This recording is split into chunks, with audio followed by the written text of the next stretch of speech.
confesso que nenhum dos pesquisadores da SPR estudara as metamorfoses, nem tampouco a Sra. Piper.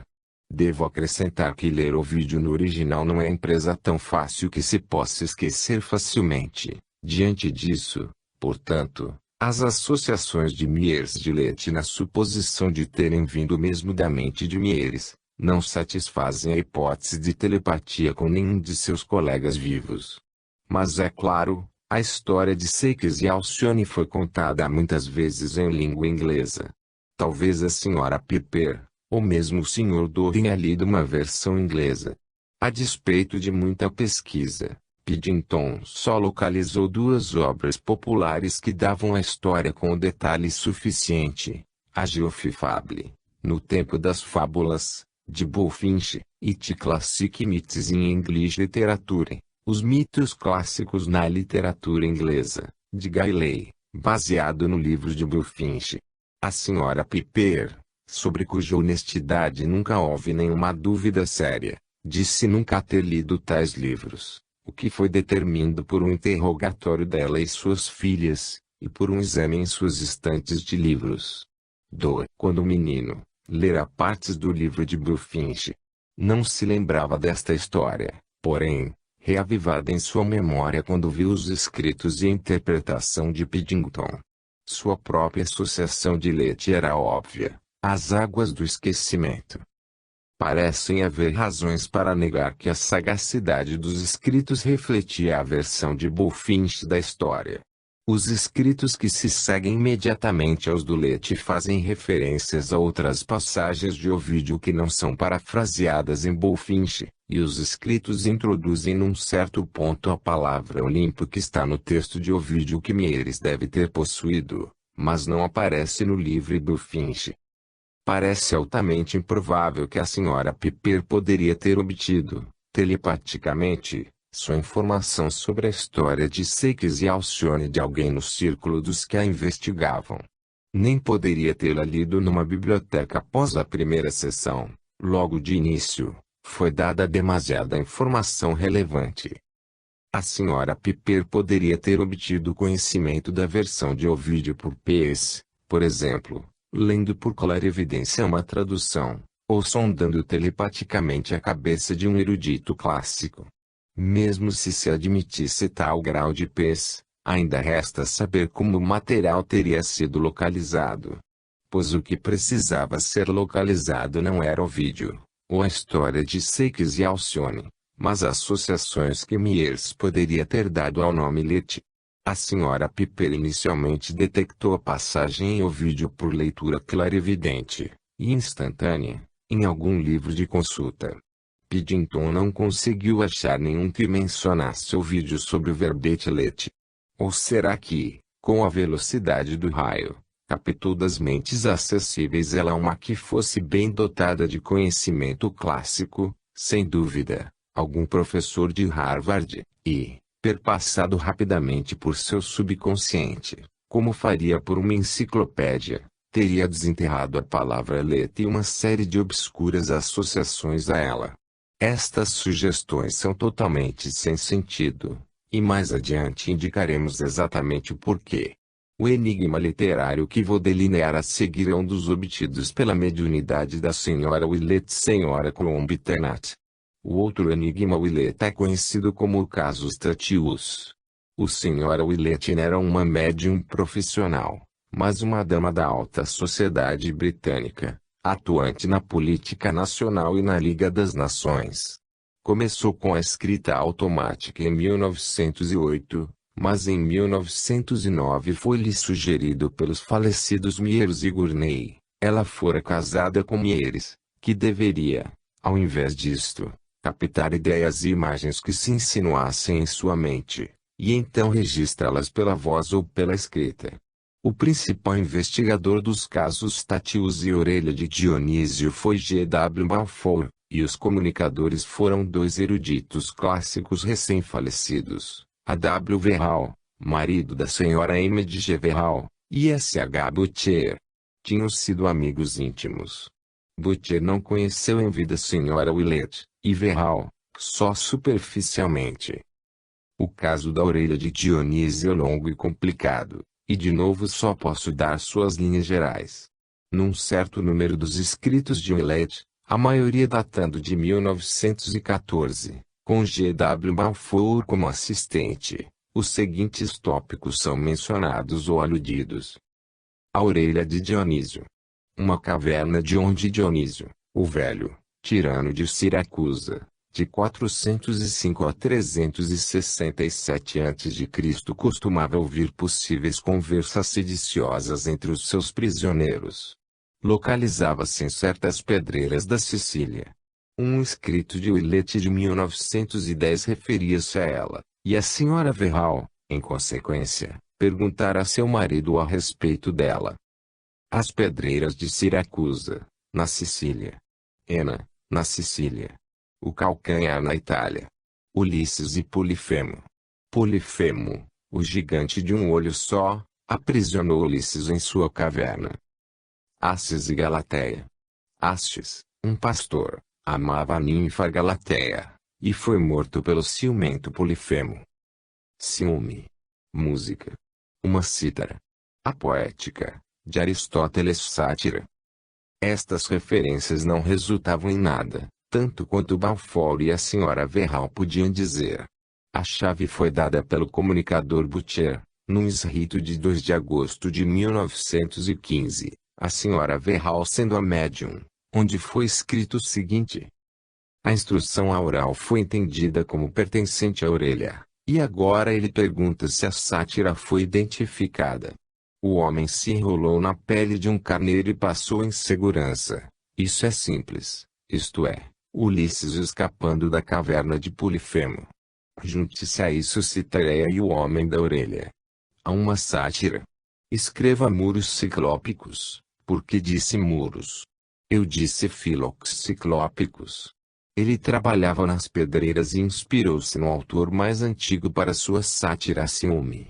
A história está bem clara para mim, e acho que deveria ser identificado um instrumento musical que me vem com um bandolim. Ele escreveu naquelas pedreiras que pertenciam a Tirano. Este escrito reúne as prévias referências típicas. Filoxeno, ou Fílox, de Citereia, 436 a 380 a.C., foi um obscuro poeta grego que viveu sob a proteção de Dionísio, o velho, tirano de Siracusa. Filoxeno caiu em desgraça perante Dionísio, e foi aprisionado nas pedreiras de Siracusa, por ter seduzido a amante do tirano, Galateia. Depois de sua libertação, ou, de acordo com outros relatos, ainda enquanto em prisão, Filoxeno escreveu um poema satírico intitulado Ciclope ou Galateia. Neste, representa-se como Ulisses, e a Dionísio, que era cego de um olho, como Polifemo. Era poesia do tipo usualmente recitada acompanhada de cítara. O Ciclope de Filoxeno é mencionado na Poética de Aristóteles, traduzida por Butcher.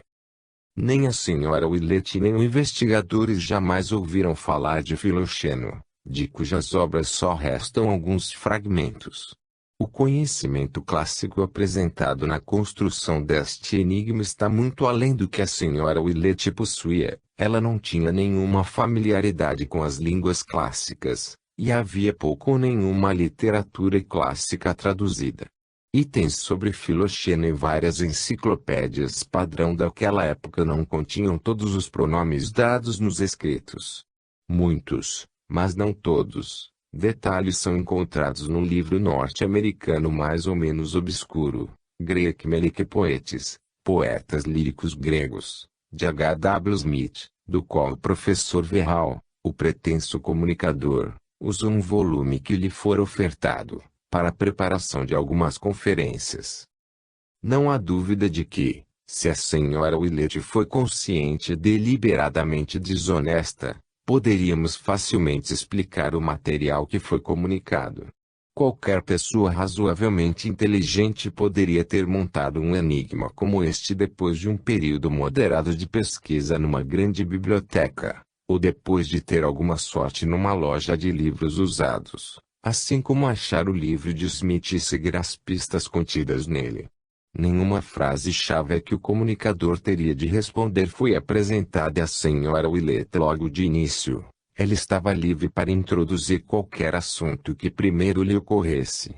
Porém, não há evidência de desonestidade da senhora Willett, neste ou qualquer outro caso, de modo que a hipótese não se baseia em um fato, mas, pelo contrário, é uma presunção baseada só na implausibilidade das alternativas.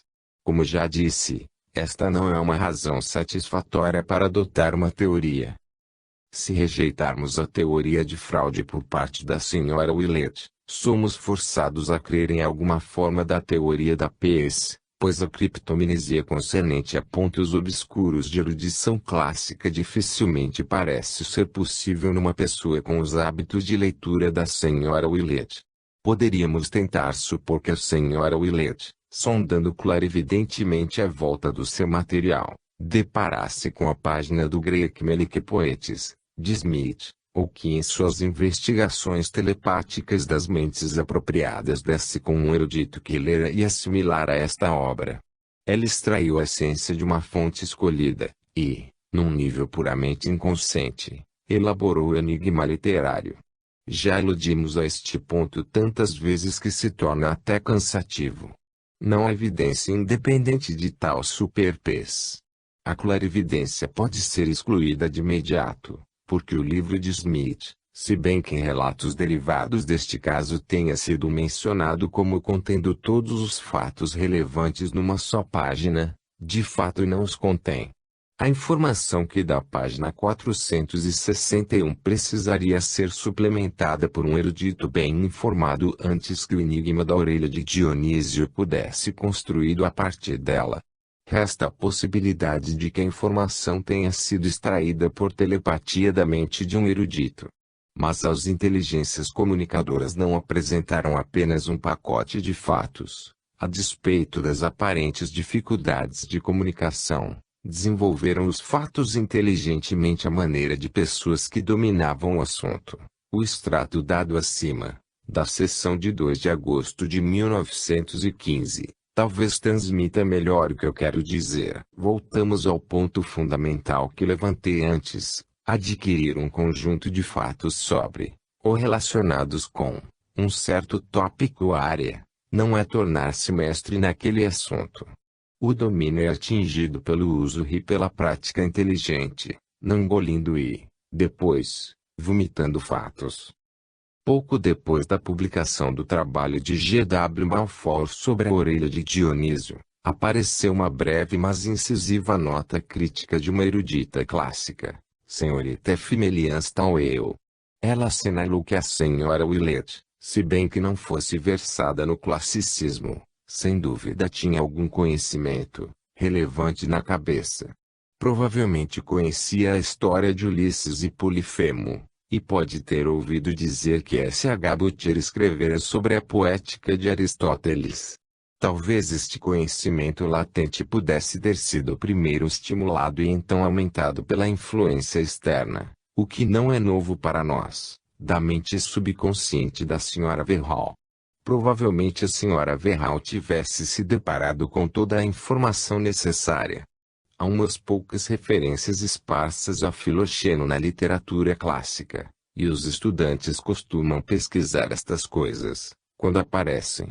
A própria senhorita Stowell se deparara com muito do material. No entanto, isso só lhe veio à mente quando ouviu falar do trabalho de Balfour. É razoável presumir que a Sra. Verhall também tivesse se deparado com o material e o tivesse esquecido.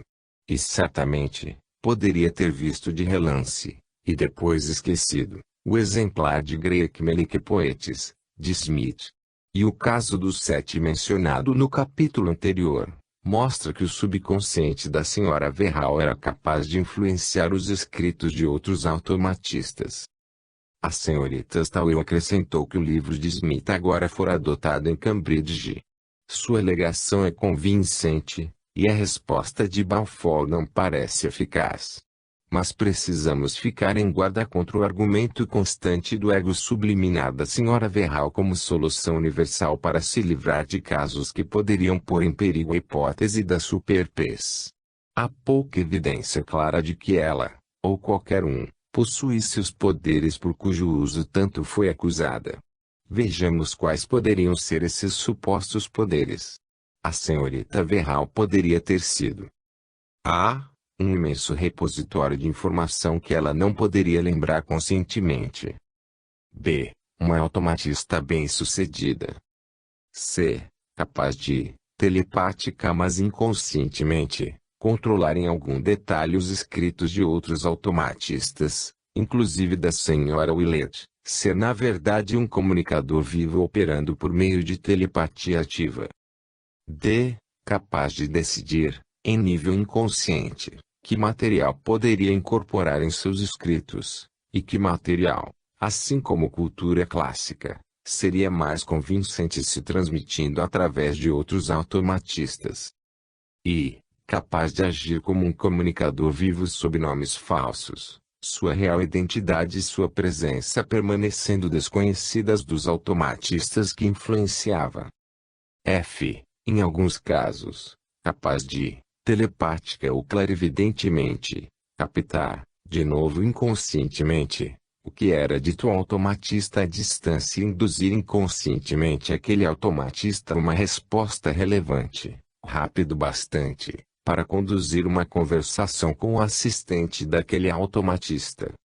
Num capítulo posterior, direi um pouco sobre o importante tópico dos comunicadores vivos, mas não sei de nenhum caso de comunicação evidente de vivos que nos justificaria, por analogia, atribuir todos estes poderes extraordinários à Sra. Verhall.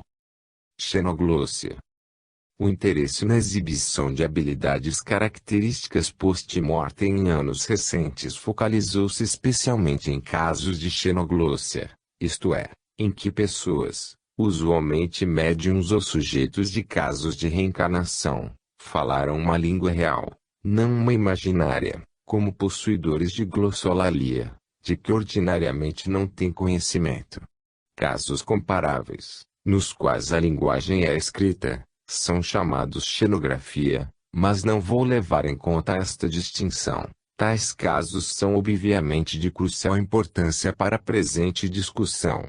Imaginemos, por exemplo, que um comunicador mediúnico que tenha dado provas de identidade factuais proponha-se a falar através de um médium em sua língua nativa. E o faz fluentemente, mantendo conversações longas e gramaticalmente corretas, com entendimento detalhado de ambos os lados. Mas a língua é uma das que o médium, com certeza, não conhece.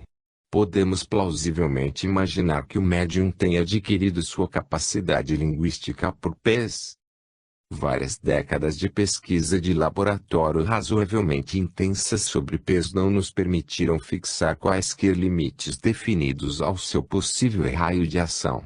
Se há distâncias demasiado grandes para pés transcender, ou alvos demasiado complexos para alcançar, ainda não descobrimos quais são. Há razão para supor que os fatos linguísticos não estariam tanto ao seu alcance quanto outro tipo de fato. Ou, de qualquer maneira, estaríamos mal assessorados para negar a possibilidade, se a alternativa é uma hipótese tão difícil quanto a imortalidade. Há, de fato, alguns achados experimentais, junto com uns poucos relatos, que sugerem que as pessoas podem captar por peso o significado de algumas palavras isoladas numa língua que lhes é desconhecida. E seus significados podem assim ser apreendidos, porque não as regras gramaticais. Estamos agora de volta ao ponto que levantei ao discutir o exemplo imaginário do comunicador mediúnico cuja capacidade de jogar bridge não desapareceu com a morte. A capacidade de jogar bem bridge não é só uma questão de aprender, normalmente ou por pés, as regras, consideradas como um conjunto de fatos, juntamente com os preceitos dados em algum manual. Só pode ser adquirida praticando-se inteligentemente até que cada coisa esteja em seu lugar. O mesmo ocorre com o aprendizado de uma língua. Eu poderia estudar, digamos, um livro alemão, e aprender inúmeras palavras, assim como feler, que quer dizer erro e pfonte, que quer dizer pata, juntamente com toda espécie de complicando a regra gramatical sobre a formação da voz passiva, a ordem sintática das orações subordinadas, etc., etc. Talvez eu até pudesse aprender estas coisas por pés dirigida ao livro ou sobre a mente de um professor alemão. Não há evidência que ocorra a pés deste grau, mas não é o que estamos examinando agora. Mas o conhecimento de fato sobre o significado das palavras e regras gramaticais, conhecimento que, conquanto pudesse ajudar a me tornar um professor fluente do alemão, não me transformaria de imediato em uma pessoa com tal aptidão, nem por si só me daria a habilidade, conhecimento como, de falar alemão. Todo escolar, que teve de aprender a gramática e vocabulário de uma língua estrangeira de cor, bem sabe deste abismo, que só pode ser vencido pela prática inteligente, preferivelmente com pessoas que falem bem a língua em questão. O abismo existiria, quer o conhecimento factual dos elementos da língua fossem ou não adquiridos por pés. Assim, casos de xenoglossia fluente, se ocorressem, poderiam, nas circunstâncias certas, constituir forte evidência contra a hipótese da superpes. Pois não temos evidência clara, tanto quanto seja de meu conhecimento, por exemplo, de casos espontâneos, para sugerir que habilidades complexas possam ser subitamente adquiridas por um processo de indução extrasensorial de pessoas que já as possuem e, depois, subitamente desapareçam. Nunca ouvi falar, por exemplo, de qualquer viajante inglês na obscura Gales que, inesperadamente, fosse capaz de falar e entender gaélico, e então perdesse essa capacidade, ao cruzar o mar, de volta à Inglaterra. Que evidência então temos para a xenoglossia num contexto mediúnico relacionado a este? A resposta não é grande coisa, nem muita coisa foi registrada e analisada. A evidência existente pode ser classificada sob 4 títulos, os primeiros 3 podendo ser tratados sumariamente. 1. Em alguns casos, comunicador mediúnico, apesar de incapaz de falar uma língua estrangeira que conhecia em vida, mostrou alguma compreensão de palavras ou frases que lhe foram ditas naquela língua. Assim, o suposto controle francês da senhora Piper, o Dr. Pinuit, vez ou outra, entendeu um pouco de francês, muito embora ele ocasionalmente só falasse alguns clichês. Outro controle da senhora Piper conseguiu traduzir umas poucas primeiras palavras do Pai Nosso em grego, mas a semelhança das primeiras palavras, pater imon, com as primeiras palavras do mais conhecido Pater Noster em latim poderia ter dado uma pista. 2. Num certo número de casos, comunicador usou corretamente palavras isoladas ou frases muito curtas de uma língua desconhecida do médium. Por exemplo, algumas palavras italianas e havaianas foram ditas ocasionalmente através da senhora Piper, e em holandês através da senhora Rosalia Thompson, nascida em 1868, médium britânica estudada por Myers e Piddington. 3. Temos alguns exemplos do que Dukas se chama a xenoglossia recitativa num contexto mediúnico ou análogo. O sujeito repete, como que de cor, fragmentos de uma língua estranha que não entende necessariamente. Na maioria de tais casos é criptomnésia, ou memória latente. É difícil excluir. Há na literatura 1 ou 2 casos curiosos de pessoas adultas ou idosas em estado de doença ou delírio que repetem frases, sentenças ou passagens de línguas que conheceram ou ouviram enquanto crianças, mas subsequentemente esqueceram. Descreverei um caso de xenoglossia recitativa no capítulo 12. Onde as categorias de 1 a 3 não são devidas à criptomnésia, não parece impossível, muito embora possa ser implausível, estruturar uma explicação para eles em termos de P's. O entendimento de frases em língua estrangeira pode ser obtido telepática ou clarividentemente, captando a intenção de quem fala a língua.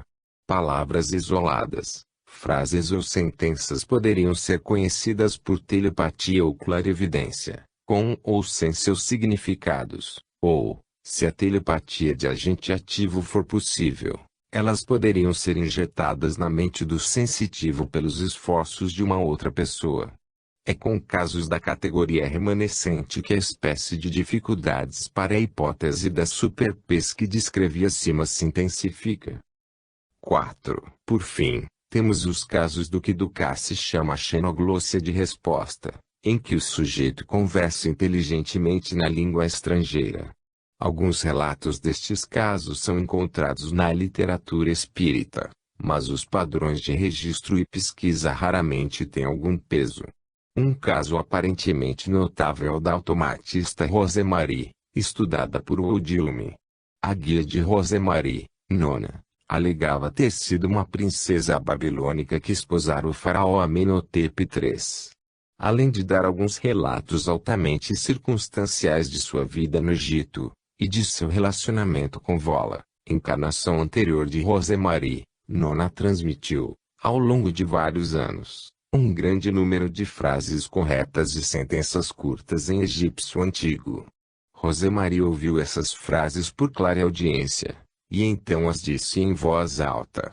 Elas foram anotadas foneticamente pelo Dr. Wood, que as apresentou para estudo a um erudito interessado no antigo egípcio, a J. Umi. Wood depois estudou, ele mesmo, esta língua.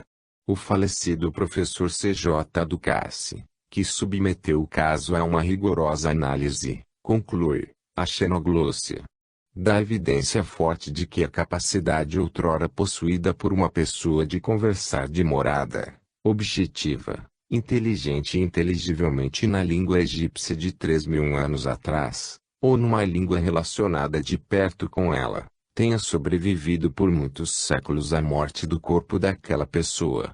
Acho, porém, que o veredito de Ducasse é prematuro, e que se deve suspender o julgamento concernente a este caso, até que seja independentemente examinado por uma autoridade reconhecida na língua egípcia. Pois não está bem clara a aceitabilidade das qualificações de Umi. Muitos dos supostos casos de xenoglossia de resposta envolveram médiuns de voz direta e tiveram lugar na penumbra que os espíritos parecem achar essencial para manipular as cornetas acústicas e construir caixas acústicas de ectoplasma. Num volume concernente à médium norte-americana de voz direta, Sra. Eta Urede, citei no capítulo 5 uma experiência de Sir William Barrett com ela.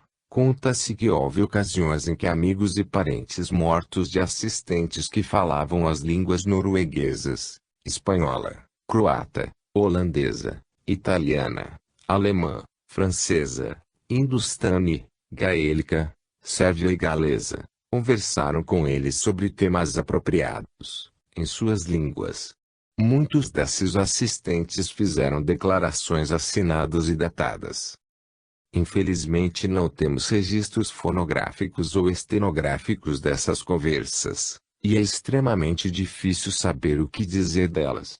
Uma semelhante diversidade de línguas foi ouvida nas sessões se um outro médium norte-americano de voz direta, George Valentini, um assistente galês, Sr. Caradoc Evans, falou numa sessão, a 27 de fevereiro de 1924, com o espírito de seu pai.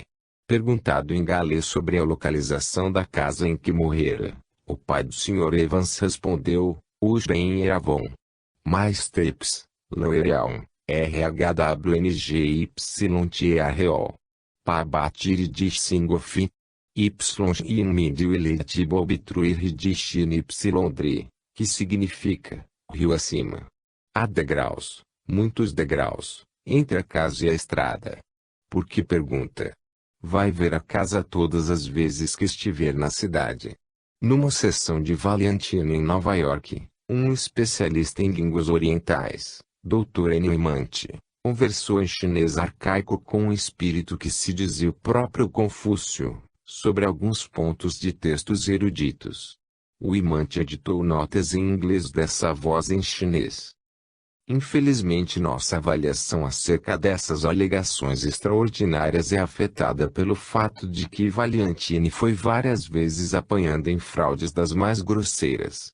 Uma gravação dessa voz chinesa tinha a entonação certa, mas não pôde ser entendida por chineses, inclusive pelo Dr. Wimante. Valiantini, sem dúvida, tinha o dom de captar a entonação e o ritmo de várias línguas estrangeiras, e também era seu hábito repetir a última frase que lhe era dita por seu interlocutor. A probabilidade parece ser a de que a expectativa dos assistentes os fazia ouvir muito mais do que era dito em língua estrangeira. Poucos percebem como o ouvido humano tende a ouvir palavras articuladas em todo tipo de murmúrio e sons aleatórios com uma certa periodicidade, tanto quanto o olho vê rostos em manchas de tinta. Este ponto é claramente expresso nas recentes investigações de Davili sobre as vozes Haldive, vozes, supostamente de mortos, captadas por gravadores de fita sob certas condições. Num caso de voz Haldive que observei pessoalmente, os assistentes estavam interpretando como palavras sussurradas, porém compreensíveis, os sons feitos por seus próprios dedos atritando, inconscientemente, a caixa de um pequeno gravador. O microfone era embutido. Até agora, os estudos mais detalhados sobre exemplos de xenoglossia de resposta são os do professor Ian Stevenson, sobre os casos Ginseng, Gretchen e Charada. Todos estes estão num ambiente reencarnacionista, mais que mediúnico, mas em nenhum deles a personalidade comunicadora foi identificada como pessoa que de fato já tinha vivido. O mais notável é o de Charada, que discutirei no capítulo 11. Dos outros dois, o caso Ginseng é o mais interessante. Ginseng é o nome à personalidade que se exprimia em sueco, que apareceu espontaneamente entre 1955 e 56, durante as experiências de regressão hipnótica com Tei, a esposa de 37 anos e de língua inglesa de um médico de Filadélfia. O hipnotizador era o seu marido, Kai, e a língua falada por Ginseng, e os detalhes que deu vida de sua vida eram coerentes com uma vida anterior na Suécia do século XVII. 3 pessoas de língua sueca que conversaram com Ginseng, e outras 4, que depois ouviram as gravações, concordaram que ele conversava razoavelmente bem, com gramática correta e boa pronúncia sueca, muito embora em frases curtas. Uma análise de 4 sessões em fita mostrou que, eliminando palavras duvidosas e palavras semelhantes no inglês e no sueco, Ginseng introduziu na conversação pelo menos 60 palavras suecas que não tinham sido usadas anteriormente em sua presença pelos entrevistadores. Stevenson considera em pormenores a possibilidade de que a Sra. T.I. possa ter adquirido algum conhecimento do sueco por meios normais. Suas conclusões são inteiramente negativas. Porém, alguns anos após as experiências de Ginseng, T.I. desenvolveu um tipo mais convencional de mediunidade, com um controle e vários comunicadores. Durante esse período, surgiram evidências de que ela obtivera antecipadamente o material para algumas mensagens científicas que deu em suas sessões. Stevenson apresenta razões para supor que ela o fez no estado dissociado, em relação ao qual, depois ficou amnésica. Não havia nada para sugerir que ela entrara a esses estados antes das experiências de Ginseng. O Sr. Ian Wilson argumentou recentemente que esse caso pode muito bem ser descartado. Cita parte das observações de Stevenson sobre a confusão da mensagem científica. As identidades do médico e sua esposa chegaram ao meu conhecimento, e basta dizer que o caso não merece a séria consideração que Stevenson lhe dedicou. É claro que não basta dizer. Não posso imaginar por que qualquer pessoa razoável deva dar mais peso à afirmação do Sr. Wilson do que as 20 páginas que Stevenson dedica à questão, sobre se T.I. poderia ou não ter aprendido sueco por meios normais.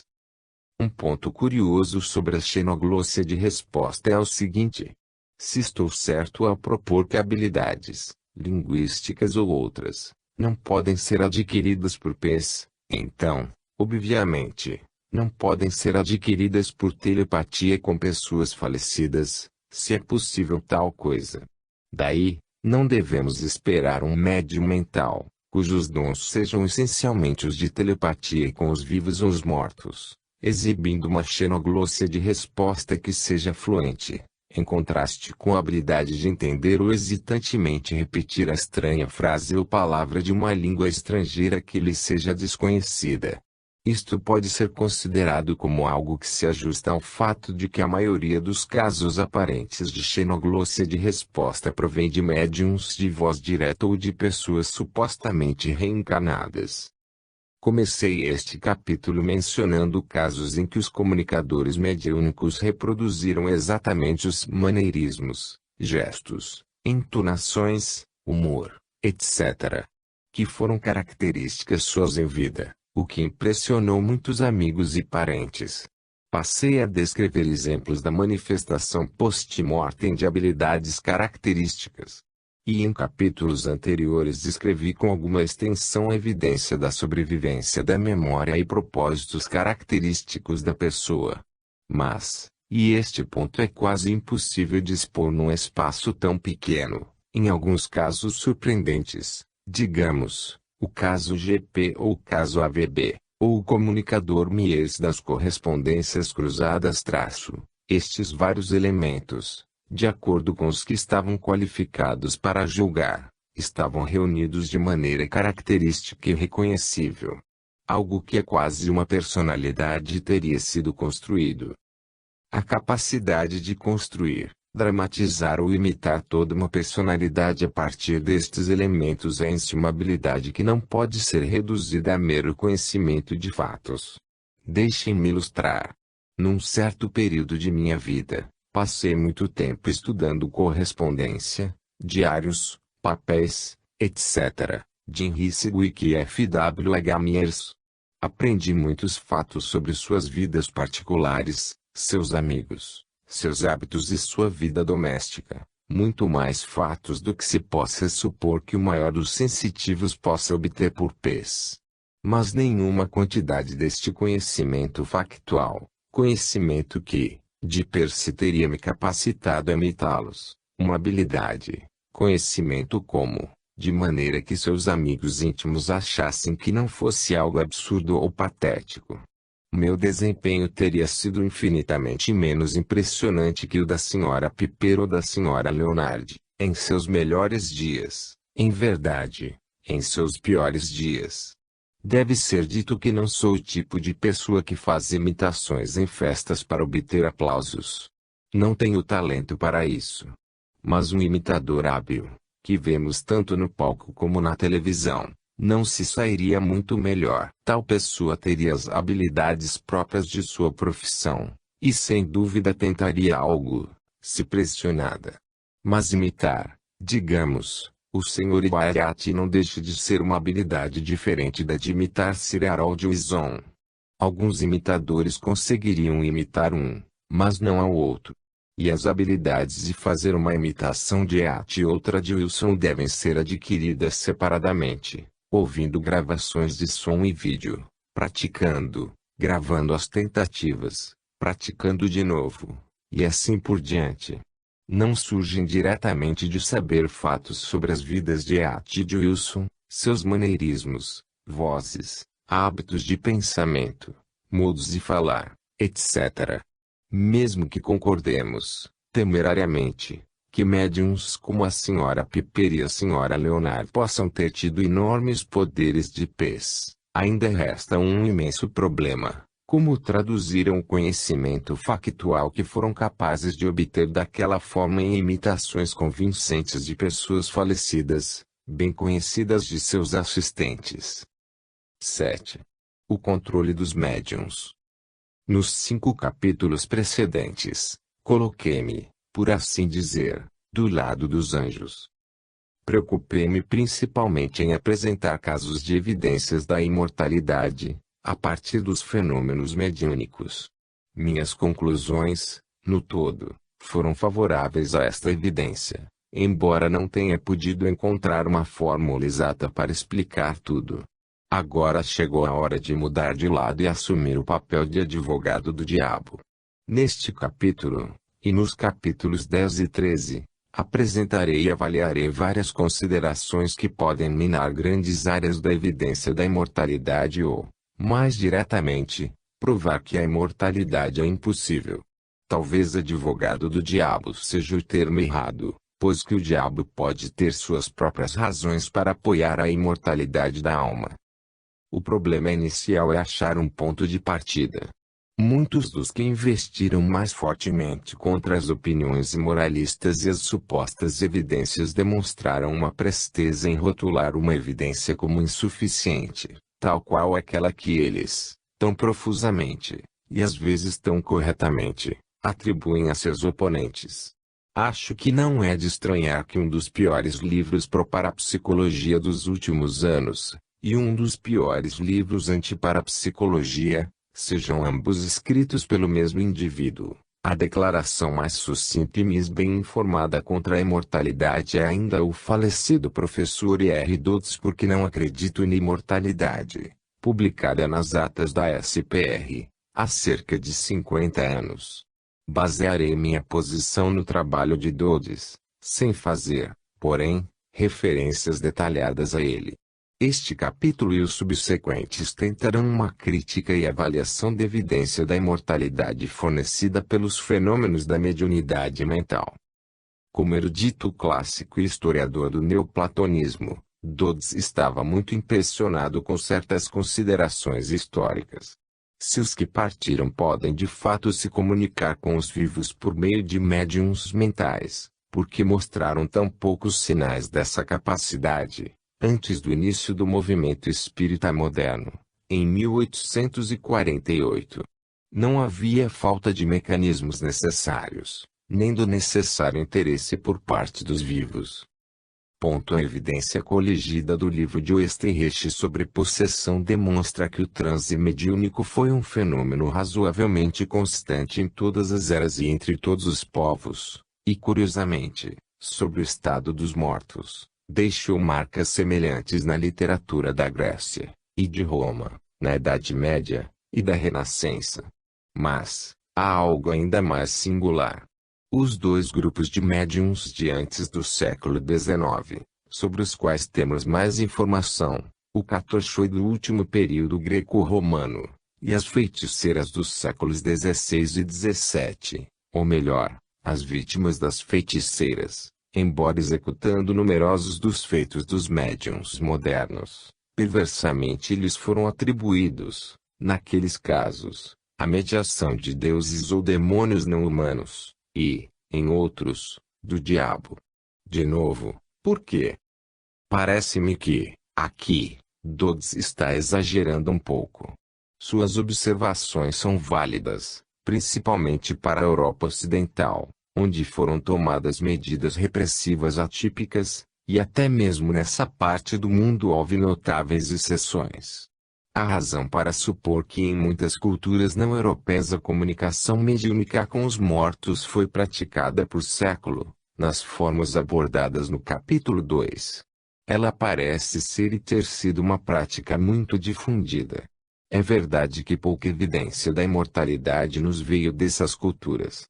Mas isso bem poderia acontecer por motivos totalmente díspares, que nem os membros das ditas culturas, nem viajantes ou antropólogos tenham registrado.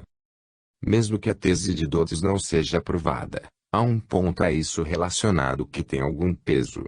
Se a maioria das pessoas sobrevive à transição da morte com suas memórias, propósitos, afetos e habilidades intelectuais mais ou menos intactos, poderíamos esperar que elas, ou um número substancial delas, tentassem, o mais que pudessem, se comunicar com os entes queridos deixados para trás, se a comunicação fosse possível. Por que comunicadores esporádicos não estão todo o tempo insinuando mensagens para amigos e parentes através de quaisquer médiuns a seu alcance? Comunicadores esporádicos são aparentemente raros. E não sei de um só caso em que um esporádico tenha tentado passar a mesma mensagem através de dois médiuns diferentes. certamente poderíamos esperar que alguns deles o tentassem. De fato, casos em que qualquer tipo de comunicador tenha se manifestado, convincentemente, através de mais de um médium, sem a presença do mesmo assistente, são bem comuns, se bem que tenhamos alguns exemplos. Os comunicadores Myers e Gurney das correspondências cruzadas fizeram mas eram personalidades bem conhecidas. O mesmo fez o controle GP da Sra. Piper, se bem que nunca vi nenhuma análise comparativa útil das comunicações.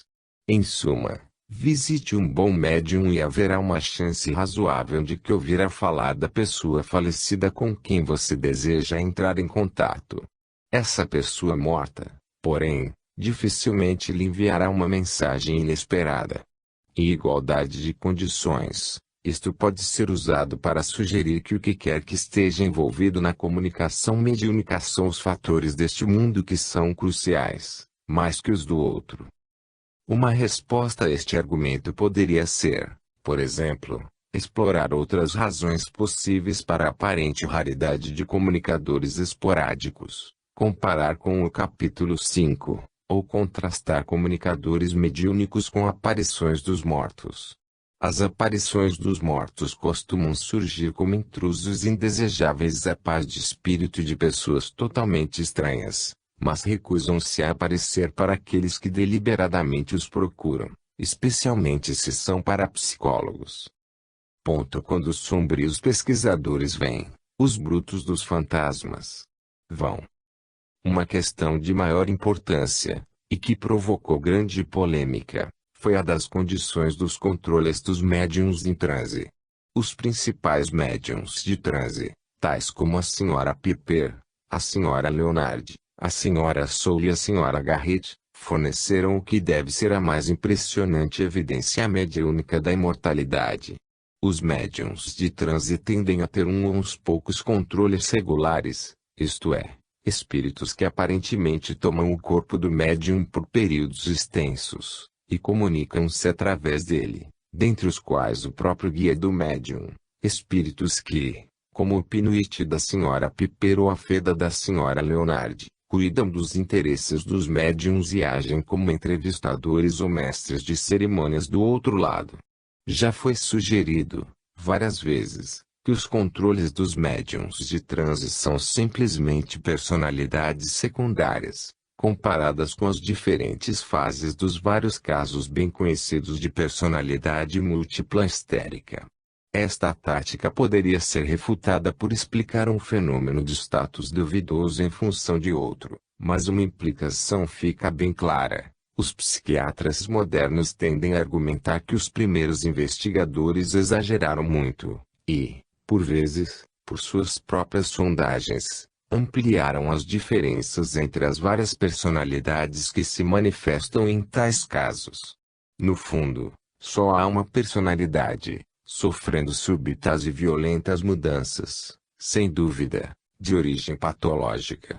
Se esta for a maneira correta de encarar os controles de médiuns em transe, estes controles, mesmo que possam exibir lampejos de conhecimento paranormal, não são entidades independentes do médium.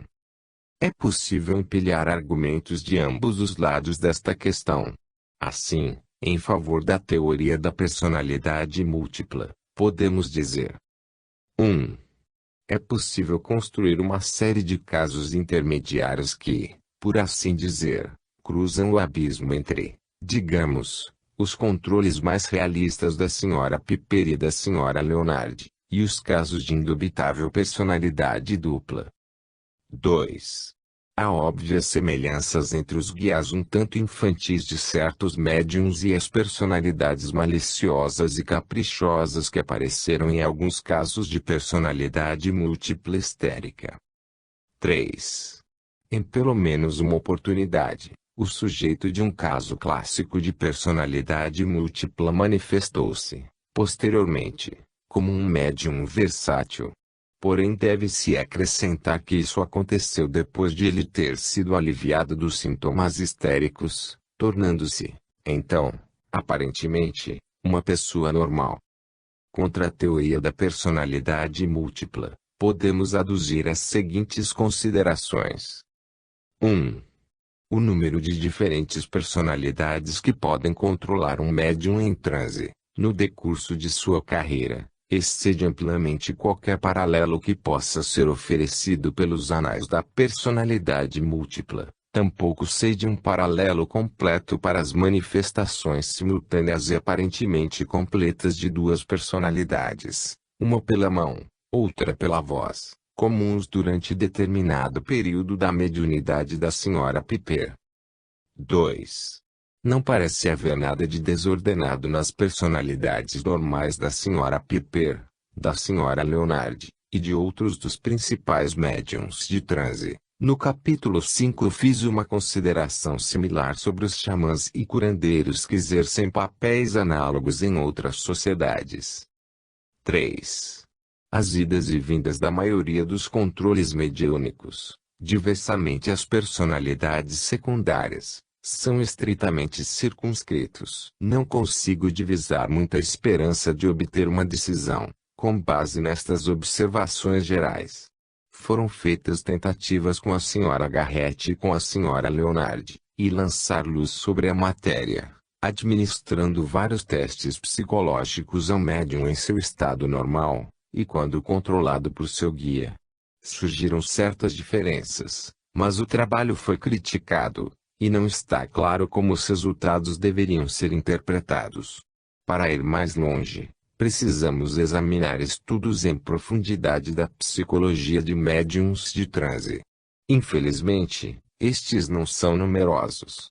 O mais importante é a extensa investigação da Sra. Yami Sedgwick e da fenomenologia da mediunidade da Sra. Piper. A Sra. Sedgwick discute, bastante detalhadamente, o que os controles e comunicadores de Piper disseram sobre si mesmos, suas situações e processos de comunicação. Muito se alinha com a tradição do espiritismo ocidental. Todos representam a si mesmos como seres autônomos, totalmente separados do médium. Tem corpo de uma substância mais sutil que nossos corpos terrestres, de modo que podem mudar de tamanho e forma e se transportar a grandes distâncias muito rapidamente. Dizem que, para eles, o médium aparece como, ou rodeado por, uma bola de luz, para a qual são atraídos. Precisam entrar na luz para se comunicarem. A luz parece ser vista como uma espécie de energia ou força que torna possível a comunicação. Por vezes, é descrita como um éter luminífero, segundo o termo usado pela física daqueles tempos e, outras vezes, obtivemos sugestões absurdas, como a que diz que é feita de ar, luz e hidrogênio ou de vacium, psique.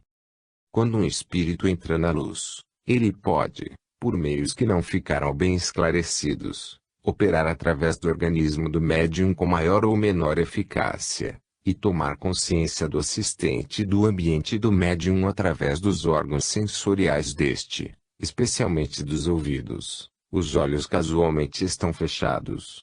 Por vezes, porém, o controle fala como se pudesse ver diretamente a sala da sessão, ou outras e mais distantes cenas da Terra. E regularmente fala como se pudesse ver e ouvir, e assim transmitir mensagens de outros mortos no além. Uma questão óbvia que surge neste ponto é o que acontece com a Sra. Piper, ou com seu espírito, quando seu corpo está sendo operado por pessoas falecidas. A história contada por seus controles é que, à medida que um espírito entra em seu organismo, ela se desloca para fora, para o mundo dos espíritos.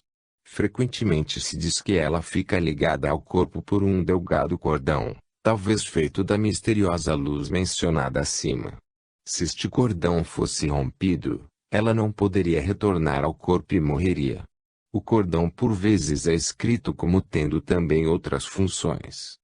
Ocasionalmente representam-se os controles como se dissessem por meio dele para entrar no organismo do médium.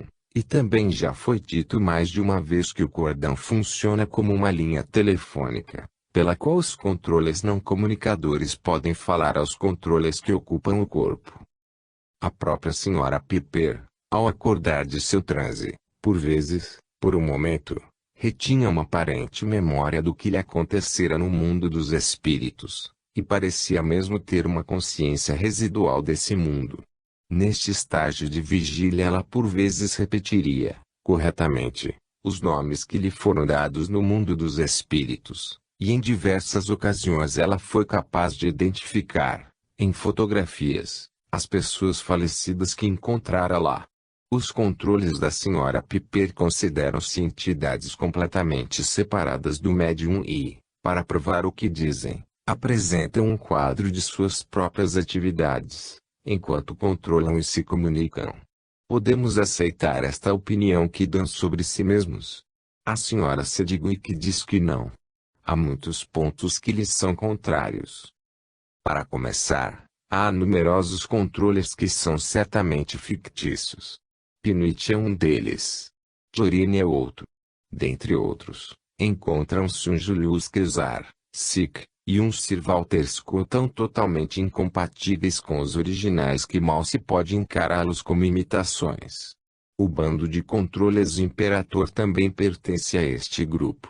Alegaram identidade com os controles de mesmos pseudônimos que se manifestaram através do famoso médium britânico, W. Stanton Moses. Nunca conseguiram estabelecer essa identidade, mas arriscaram todo tipo de palpites incorretos e contraditórios sobre os seus nomes reais. Até mesmo os controles mais realistas, tais como GP, mostram sinais de serem imitações, não conscientes. Interrompem-se, no ponto exato em que o estoque de conhecimento da Sra. Piper se esgota, assim como quando lhes é pedido que falem coerentemente de ciência, filosofia e literatura, o que GP em vida poderia ter feito facilmente. Os controles da Sra. Piper, por vezes, desculpam suas limitações dizendo que chegar até a luz do médium produz um efeito de confusão neles, ou que não podem manipular o organismo dela de maneira com as quais ele não está acostumado. Estas desculpas, porém, não são adequadas. A confusão que obter o entendimento de ciência e filosofia do controle não os impede de gerar montes de bobagem sobre os tópicos religiosos e filosóficos, apresentando-os, por vezes, como as mais profundas verdades, em consequência das perguntas dos assistentes. Assim, não devemos aceitar tais fatos como devidos à confusão, mas positivamente, como uma deslavada mentira, o que não era hábito dos pretensos comunicadores, quando em vida, ou da Sra. Piper, em seu estado normal.